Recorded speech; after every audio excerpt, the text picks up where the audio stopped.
Matt Miles, XtremeAg.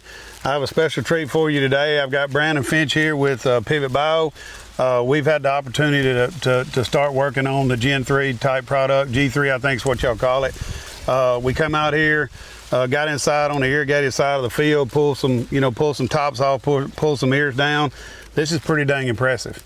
Yeah. I mean, it really is. We've reduced our nitrogen since working with Pivot Bio, from a 1.2, probably sometimes a little bit more than that because we get scared, down to 0.8, and that's been a big move for us. It was a move that I was very skeptical about, but this year alone, just the amount of rains we've had, knowing I've got that true nitrogen in here, when you put out 150 pounds of urea on wet ground, how much of that are you gonna get?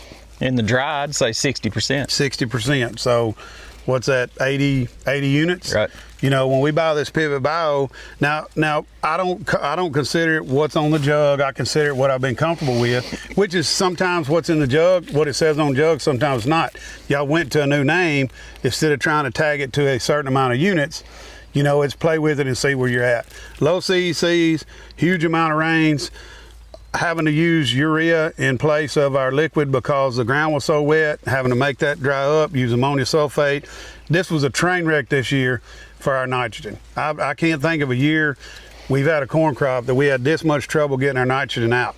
And this G3 plot, you can see it. It's, we've got a tip back to it, so we know we used everything that was out there, but that's still a pretty good looking ear, in my opinion. So Matt touched on making changes, and they changing the name to a Gen 3 product, that going away from just the proven 40, which is an intelligent move, because what we found working across the southern states like I do is not every situation is a 40 unit situation. It's the farmer, how he farms.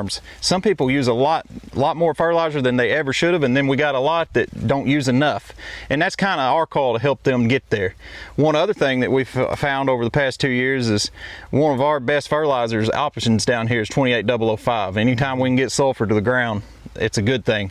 We were making those reductions and lowering the sulfur content, which was costing some yield, and it wasn't necessarily tied to nitrogen. So this year Matt made a concession to where he could get the sulfur in and make the reduction, and this is what you're looking at, which is a really good outcome. So yeah, that's something that's really important, is there's an X amount of sulfur that's got to go per bushel also. And when you start reducing the nitrogen and you're using 28005, which is our main source for ammonium sulfate, then you start reducing your sulfur too. So that was a good catch by Pivot to figure out we still got to have that ratio.